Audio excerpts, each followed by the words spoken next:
Halo, selamat pagi pemirsa di Kota Medan, Riau, Palembang, dan daerah lain di Sumatera. Selama 30 menit ke depan, kami akan mengabarkan informasi menarik dari wilayah Sumatera dan sekitarnya bersama saya, Justin Rahmadi. Inilah Kabar Sumatera.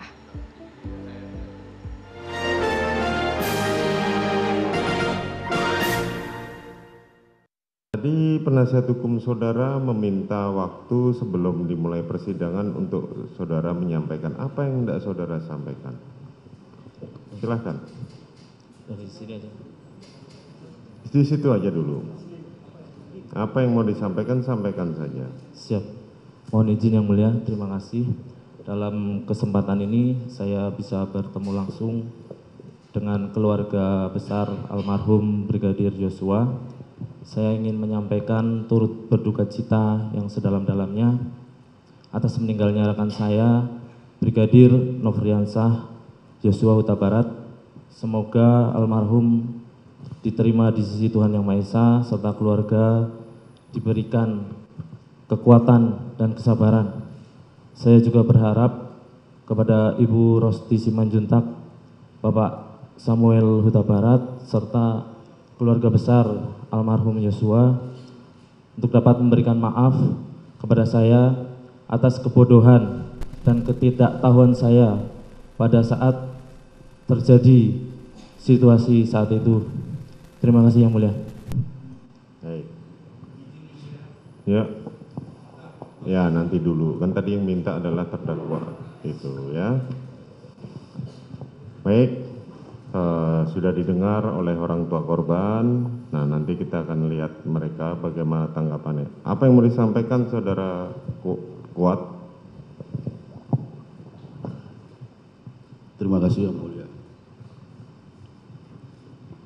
Saya turut berduka cita atas meninggalnya almarhum Joshua.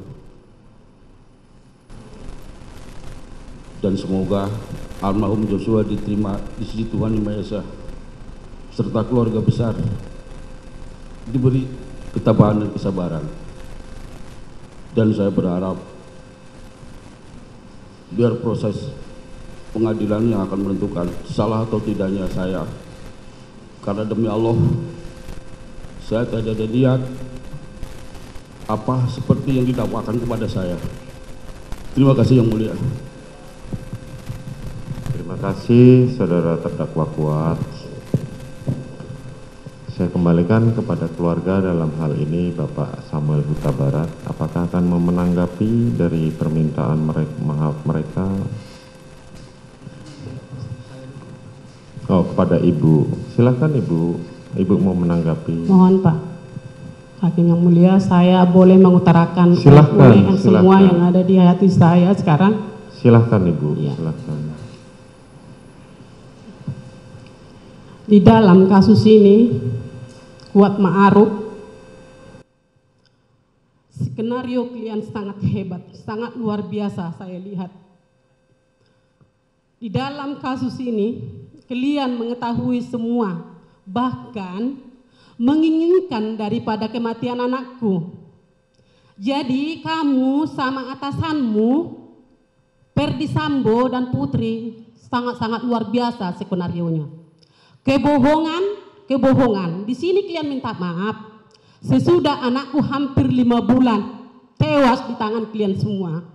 Sungguh luar biasa klien sebagai manusia yang memiliki hati nurani. Kita sama-sama ciptaan Tuhan kok. Tapi kok sekarang ada kesadaran kamu meminta maaf kepada ibunda daripada Yosua yang klien sudah bunuh itu ya. Sangat sadisnya. Sangat kejinya perbuatan kalian. Segerombolan kalian di rumah bapak itu menghabisi nyawa anakku dengan sadis tanpa memberikan satu pun pertolongan buat anakku. Kalian yang tahu di dalam ini semua kejahatan apa yang kalian tutupin. Saya ulangi lagi, kejahatan apa yang kalian tutupi di sini bersama atasanmu itu, sama si PC-mu itu. Jadi tolong jujur, kamu sudah mengatakan maaf tadi. Maaf tidak ada hanya di bibir, ya. Maaf itu mohon pengampunan kepada Tuhan. Jadi saya sebagai orang tua yang sudah kalian hancurkan harapan anakku, yang sudah hancurkan kebanggaan aku yang melahirkan anakku, yang sudah kuajari selalu hormat kepada orang, jangan suka membuat kesalahan kepada orang. Saya selalu mengajari anakku agar selalu rukun. Dan saya selalu bertanya kepada anakku dan memberi nasihat. Mohon anakku ya, dimanapun kamu merantau, biar kamu aman dan baik, harus baik kepada orang di sekitarmu. Terlebih kamu satu rumah satu atasan. Saya sangat heran dalam peran ini. Kalau saya lihat ya di berita ini, baru aku sadar dari shock trauma saya yang sangat berat. Saya nggak mengikuti selama ini kasus ini. Baru ini aku diberikan Tuhan kemampuan di dalam kasus pembunuhan anakku ini. Yang harus mati di tangan sebanyak orang di rumah Ferdy Sambo dan putri atasannya yang harus memberikan perlindungan buat anakku. Jadi ada apa di dalam ini semuanya? Tolong ya. Tolong, minta tolong karena kalian punya ibu juga, punya keluarga juga, dan punya keturunan juga. Agar jangan hidup kalian sia-sia. Dan mata kalian yang sudah dikasih Tuhan, jangan tidak berguna. Kalian punya mata, punya hati yang tidak berguna dan sia-sia dengan kematian yang kalian inginkan, kematian anakku. Jadi kata maaf itu jangan hanya di bibir seperti Ferdy Sambo dan putri. Hanya di bibir kata maafnya. Berikan itu dari hati nuranimu yang sangat dalam. Berikan itu di depan Tuhan. Tuhan maha mengetahui, Tuhan maha melihat, dan Tuhan maha mendengar di setiap cerita tangis anakku. Anakku satu-satunya, sebanyak itu kalian di rumah itu. Aduh, luar biasa, di mana hati kalian? Hewan aja mati, hewan aja mati, pasti mendapatkan pertolongan. Ini kalian manusia diciptakan Tuhan normal, punya mata, punya hati, tapi satu pun kalian di rumah Ferdy Sambo itu mengikuti skenario atasanmu itu dan putrimu yang kau banggakan itu. Ada apa kamu dengan si putri itu, Kuat Ma'ruf? Ada apa? Siapa kamu di dalam itu? Siapanya si putri kamu? Sampai kamu mendesak, mengatur si putri. Saya orang kecil aja, tidak diperbolehkan orang lain di rumah mengatur. Apalagi kepada istri yang bukan istri kita. Ini ingat ya, dicamkan dalam-dalam. Camkan dalam-dalam. Bagaimanapun pintarnya atasanmu itu membuat skenario, Tuhan akan melihat. Kami di sini saksi 12 orang. Memang kami orang lemah, tapi kami yakin di hadapan Tuhan kami akan diperhitungkan. Kami menuntut ketidakadilan ini dan kami mohon kepada Pak Hakim dan Pak Jaksa, berikan kami keadilan yang seadil-adilnya. Hanya itulah harapan kami, karena kami percaya Pak Hakim adalah wali Tuhan buat kami, orang yang lemah. Karena satu pun di antara rumah Ferdy Sambo itu tidak mempunyai hati nurani. Tidak satu pun di antara mereka selalu berskenario, kebohongan demi kebohongan. Jadi kepada penasihat hukum Kuat Ma'ruf, saya juga memohon Bapak sebagai penasihat hukum, tolong diselidiki ini Kuat Ma'ruf ini sebenarnya maukah berkata jujur, jangan hanya berkata maaf ya, jangan hanya berkata maaf. Kalau maaf di bibir gampang, 1000 kali di atas 1000 sekali bisa disebutkan dalam setiap menit. Apa buktikan kata maafmu itu terlebih di hadapan Tuhan. Kalau anakku yang kalian inginkan kematiannya itu sudah berakhir. Sudah berakhir. Sudah puaskah kalian dengan kematian anakku itu? Bersama-sama kalian berkelompotan. Jadi ada apa di dalamnya ini yang tersembunyi? Kejahatan apa yang tersembunyi itu? Mohon maaf, Pak yang mulia, mungkin saya sangat panjang. Disinilah saya bisa meluapkan bagaimana hancurnya hatiku. Disinilah saya bisa bertemu dengan si Mbak Ma'ruf yang begitu besar perannya bersama Bu Putri membangun, membunuh anakku ya almarhum Yosua. Begitu juga dengan si Ricky Rijal. Bagaimana sikap kamu patriot sebagai anggota polisi? Sumpah yang kamu sudah lakukan di depan hakim dan di hadapan Tuhan. Jadi sebagai ibu kamu juga punya ibu, punya anak, punya keturunan. Apa yang kita tuai, apa yang kita tabur, apa yang kita tanam, suatu saat nantinya akan kita tuai. Jadi kalau kamu sudah minta maaf di sini, mohon berkata jujur, berkata jujur, berkata jujur. Jangan ikuti skenario-skenario pembohongan. Jadi jangan, saya minta jangan hanya di mulut ya. Mulut ini gampang, mulut itu adalah harimaumu yang mendekam dirimu sendiri. Jadi mohon berkata jujur itu. Terima kasih Pak Hakim. Pemirsa, kami akan kembali dengan sejumlah kabar menarik lainnya. Tetap bersama kami.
Selanjutnya saudara ceritakan bagaimana awal saudara mengetahui, dikabarin bahwa abang saudara sudah meninggal dunia.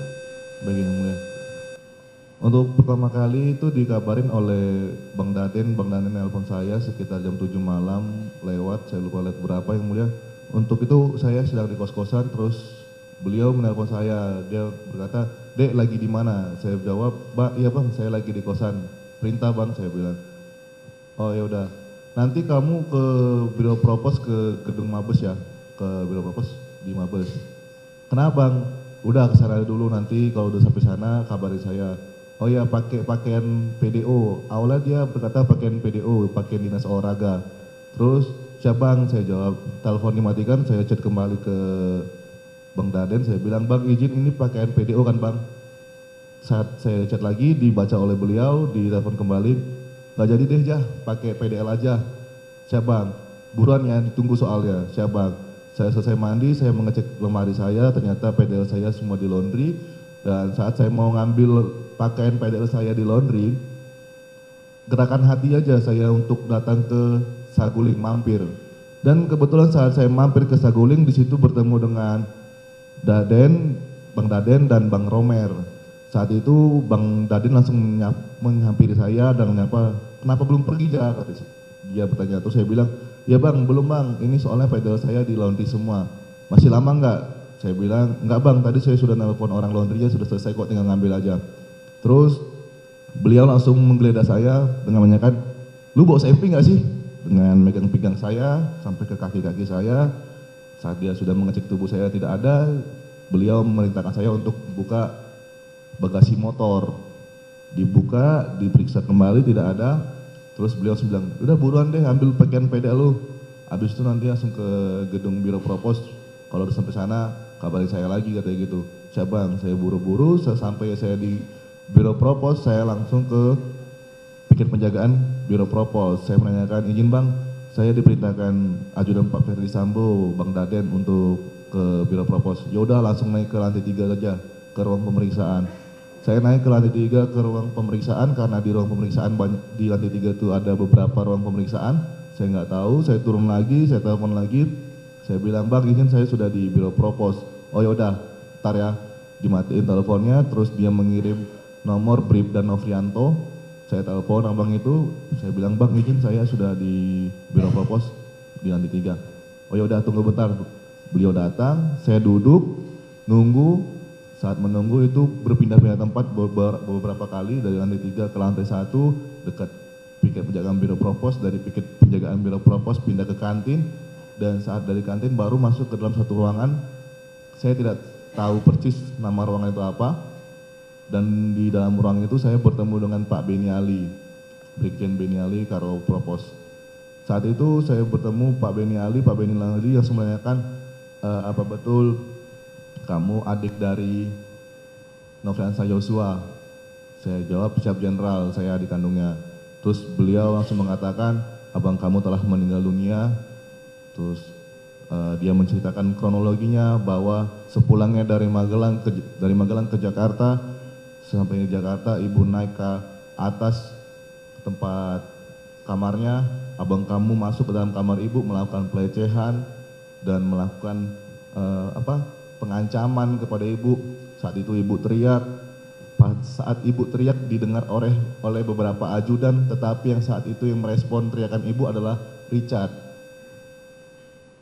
Terus tuh mungkin abang kamu panik saat ibu berteriak, abang kamu lari dari kamar ibu keluar dan sempat berpapasan dengan Richard.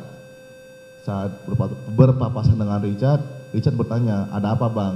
Saat Richard bertanya, ada apa bang? Abang kamu tidak membalas dengan omongan, tetapi abang kamu membalas dengan tembakan.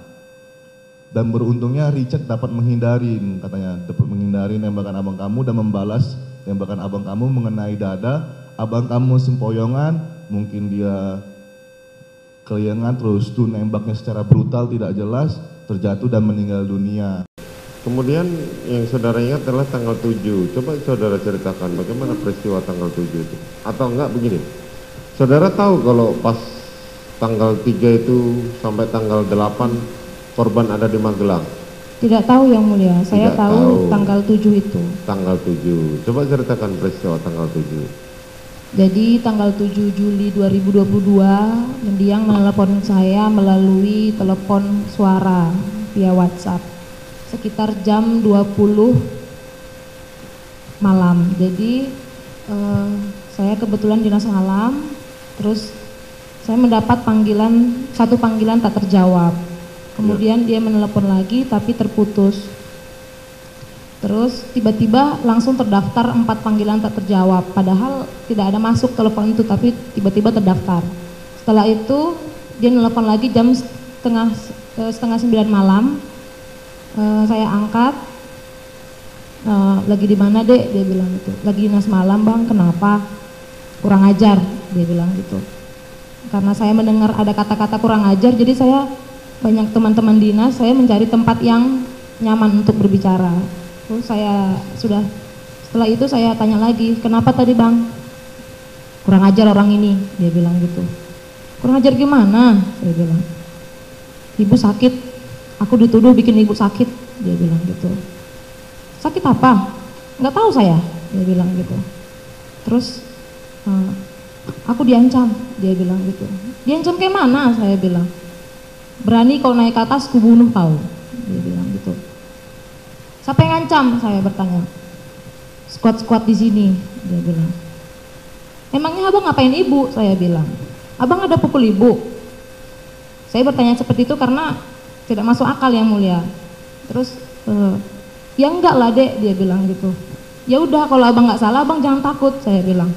Bilang sama mereka kalau abang nggak ada ngapa-ngapain ibu. Kalau abang nggak salah, abang jangan takut, saya bilang gitu. Dia bilang.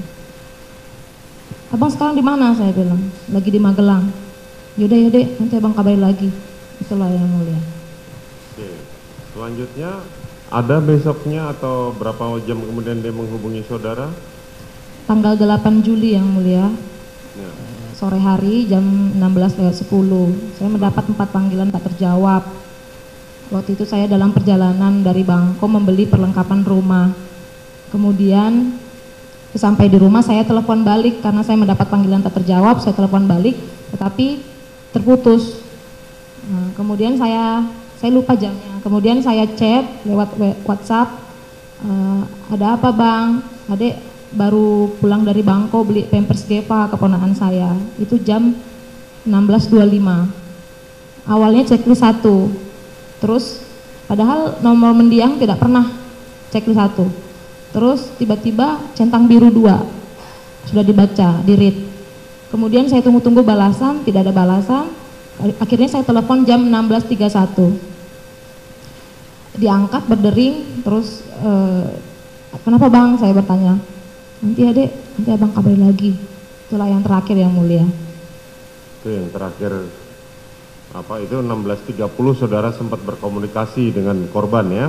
16.31, iya yang Iya 16.31, terus sampai akhirnya jam berapa saudara mendengar kabar bahwa korban sudah meninggal dunia?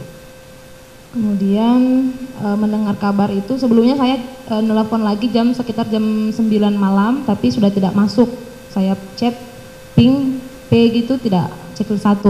Terus saya mendengar kabar, tiba-tiba sekitar jam 10 malam, adik Depi nelpon saya sambil menangis gitu. Dia bilang,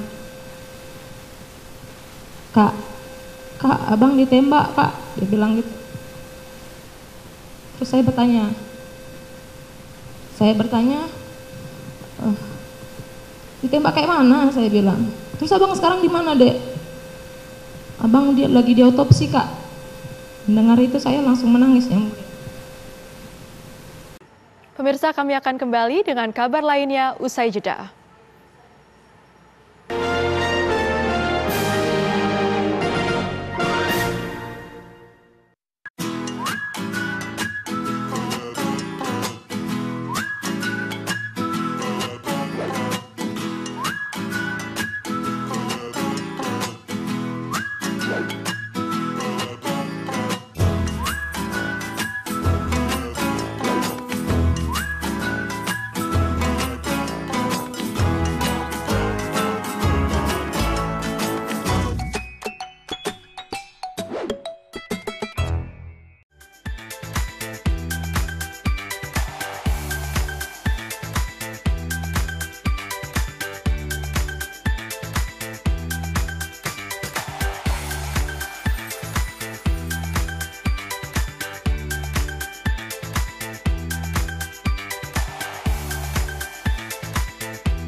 Aktual, faktual, dan lengkap adalah landasan sebuah berita menghasilkan perspektif secara tepat.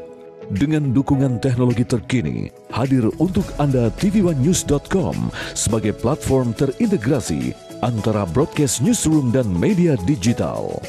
Akses segera tvOneNews.com melalui website maupun smartphone Anda berbasis Android dan iOS.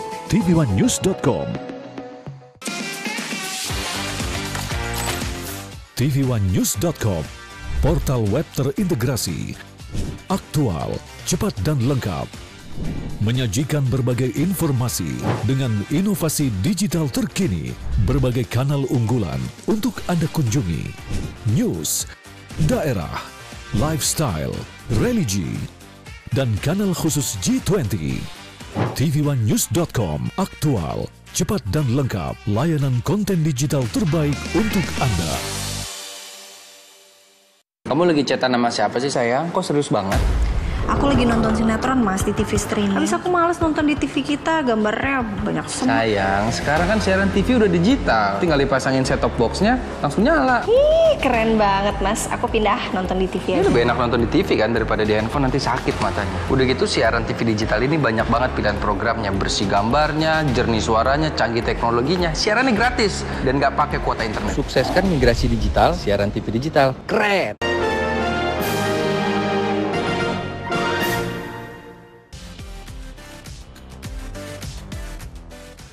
Salah satu varian pindang khas Palembang adalah pindang tulang iga sapi yang rasanya begitu istimewa. Memiliki rasa asam manis dan pedas, pindang iga sapi ini begitu diminati warga Palembang. Perpaduan bumbu berlimpah rempah dan direbus mampu menimbulkan aroma yang menggugah selera. Dengan bahan daging iga sapi, cabai merah, bawang merah, bawang putih, lengkuas, serai, nanas yang sudah dihaluskan, dan tidak lupa garam, kemangi, daun bawang, dan tomat. Masukkan bahan bumbu seperti cabai, bawang, dan lengkuas yang sudah dihaluskan ke dalam air mendidih.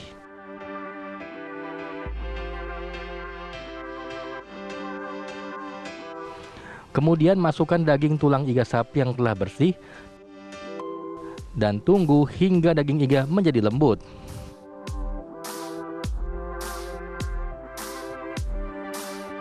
Proses memasak berlangsung selama 30 menit. Lalu masukkan garam, gula, dan penyedap rasa. Pastikan daging sudah lembut dan sajikan pindang bersama irisan nanas, tomat, serta daun kemangi. Pindang tulang iga siap disantap.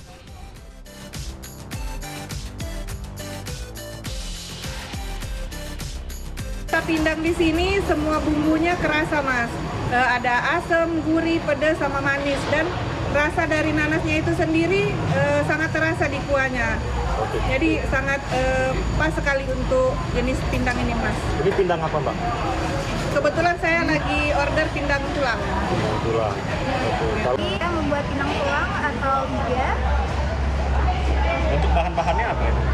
Kalau untuk bumbunya itu dari cabai, bawang merah, bawang putih, jahe, lengkuas, dan kunyit. Untuk membuatnya butuh waktu berapa lama?